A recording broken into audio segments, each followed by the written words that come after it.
Mini backstory: they left me behind when I had nothing. Now I fly right past them. Part 1. I slept where the pumps dripped gasoline. The night they drove away without me, the sky was pouring. I was standing next to Pump #7, shivering in a soaked hoodie, watching their taillights vanish into the black. My mum didn't look back. My brother smirked as the car sped off. I had said one thing, that I didn't want to be part of Dad's landscaping business forever, that I wanted to try photography. My father slammed his fist on the dashboard and barked, "You want to be poor? Fine. Go chase clouds with your camera. Failure." That was the last time I rode in that car. I tried calling them from the gas station payphone. Once, then twice. Voicemail. No one picked up. I sat under the flickering neon of the Minimart sign, hugging my knees, the cold seeping in through my jeans. An older woman in a windbreaker gave me a half-eaten sandwich and said, "This ain't the worst place to start." She had no idea. Over the next few weeks, I slept behind dumpsters, in empty bus stops, and once inside a broken photo booth outside a closed movie rental store. I had my camera, an old Canon with a cracked lens, and one backpack with 3 shirts. I wore 2 at a time. Every morning, I woke up hungry and humiliated. I remember crouching in a McDonald's bathroom, trying to scrub myself clean with hand soap and paper towels. My reflection in the cracked mirror looked like someone who didn't belong anywhere. And in my head, the echo of Dad's voice: failure, useless, dreamer. One day, I walked into a photography studio downtown. I had nothing to show but a memory card full of city alley shots and portraits of stray dogs. The manager, Kurt, looked at me like I was trash at first. I told him, "Just give me 1 week. No pay. I'll carry gear, clean lenses, anything. Just let me be around it." He chuckled, not kindly. "You look like you can't even carry yourself." But I didn't leave. I just sat on the stoop outside his shop for 3 hours. When he came back from lunch and I was still there, he sighed and tossed me a cleaning cloth. 1 week. You mess up once, you're gone."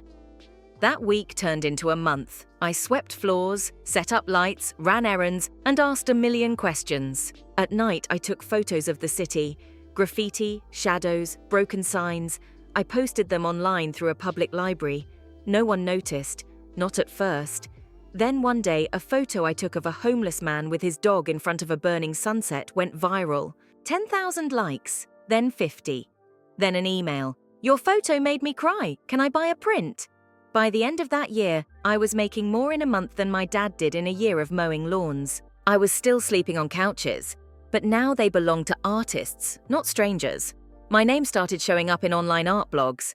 I got invited to do a gallery show, then another.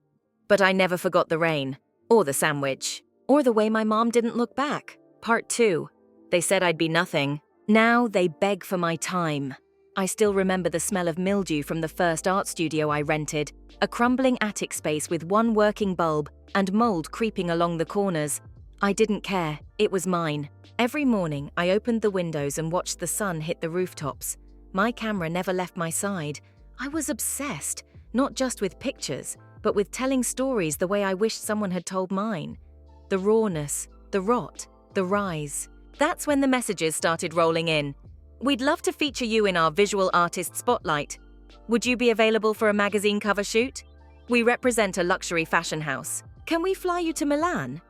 I didn't know what to do with any of it. I was still sleeping on a second-hand mattress on the floor, still rinsing out socks in the sink. But my name, Luca Rivera, was growing teeth. People started attaching value to it. Then came the collector. A man in his 50s, grey suit, Italian shoes, stepped into one of my early exhibits. I watched him stare at a piece titled Unseen, a photo I took of myself crouched under a broken billboard in the rain, face hidden, only my fingers visible. He pointed at it and said, "This is pain, real pain. I want the story behind it." So I told him. I told him about Pump #7, the sandwich, the laugh from my brother as they left. He didn't speak, he just nodded. Then he wrote a number on a check that made my legs shake. "I'm buying your pain," he said, "but I hope you never sell the healing." With that money, I opened my own studio. Then a second one. I hired the kids sleeping behind bus terminals like I once had. I taught them light, shadows, how to hold a camera with reverence like it was a weapon and a prayer in one. Each project felt like redemption. My photos started appearing in Vogue, Time, and on gallery walls in Berlin, Tokyo, Cape Town. Celebrities asked me to shoot their portraits. I refused most of them, but the ones I did, I made them stand barefoot, without makeup, under fluorescent lighting. I wanted truth, not polish. One day, during a rooftop photo shoot in LA, my assistant walked over holding a phone. "Some guy named Raoul says he's your brother. Should I hang up?" My heart turned to steel in that moment. I hadn't heard his voice in 6 years. "Don't," I said. "Put it on speaker." Static, then his voice. "Luca, hey man, Dad's turning 60. Big party at the house. Mum wanted me to call you. Said you should come. People miss you, bro." Miss me? I closed my eyes, let the memory run its course. The gas station, the silence, the way their laughter stuck to my skin like dried blood. "Tell Mom I'll bring a few friends," I said. He paused. "Yeah, like who?" I smiled. "Business partners." The day of the party, 5 limousines pulled into my childhood neighborhood. Neighbors peeked from behind curtains. My old classmates stared from driveways. I stepped out in a custom black suit, 5 towering CEOs behind me, people who had backed my work, invested millions into my global gallery network. We walked to the front porch. My father opened the door and froze. The look on his face, confusion giving way to disbelief. Then the billionaires stepped forward. "Good morning, boss," they said to me, almost in unison. My mother clutched the doorframe like she'd fall. Raoul looked like he'd swallowed a stone. No one laughed this time. Part 3. This time I chose who sat at my table. The silence on the porch stretched long. Raoul stepped back first, eyes darting between me and the men behind me. Dad forced a smile, awkward, stiff. "So, you've done well for yourself," he muttered. "I have," I replied, keeping my voice even. "Despite your best efforts." A few party guests from inside peeked around the hall, whispering. The same cousins who once called me Luca the loser now looked like they were calculating what they should say. I saw the greed in their eyes, the hunger not for me, but for what I could give. Mum came forward then, arms shaking slightly. "Mijo, it's been so long." I studied her, the woman who used to flinch when I brought home bad grades, who once told me art doesn't feed mouths. Her voice cracked like she might cry. I wanted to feel something, maybe warmth, maybe the old ache, but I felt distant, like a ghost returning to a place he used to haunt. "It has," I said simply. Inside, the house looked smaller than I remembered. The chairs weren't as tall, the living room dimmer. Time had stripped away the intimidation. Photos lined the wall, but none of me, not even from before I left. Raoul clapped a hand on my back. "So hey man, we saw you on that Netflix thing. The whole city talks about you now." "Glad to hear," I said. "Actually," he continued, "I was thinking, I have this business idea. You got the connections. Maybe we talk." There it was.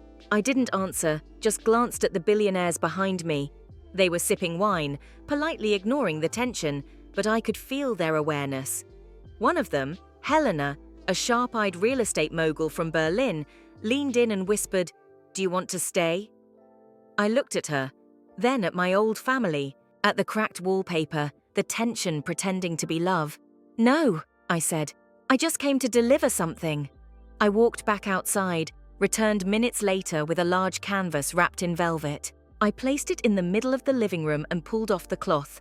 It was a photograph. Me at 15, sitting behind the gas station at midnight, dirt on my face, a single tear down my cheek, the original photo that built my name. Beneath it, in white ink, were the words, "Left behind, never forgotten." They stared in silence. "Hang it in here," I told my father. "Let it remind you of the son you called a failure." As we left, Raoul chased me to the porch. "Luca, wait! Can we talk like brothers?" I turned. "You stopped being my brother the day you drove away and left me with nothing." He opened his mouth, closed it, then quietly, "I'm sorry." It wasn't enough, but I nodded anyway. "Me too," I said, "because you'll never really know the man I became." That night, back in my penthouse, I stood at the window and looked out over the skyline. Neon lights blinked like stars fallen to earth. My phone buzzed. A message from one of the gallery kids I had taken in. Got accepted into NYU photography. Thank you for believing in me. I smiled, and for the first time in years, I felt the weight fall away. They had tried to define me, tried to bury me under their expectations, their mockery, their smallness. But I didn't grow in their sunlight. I grew in their shadow.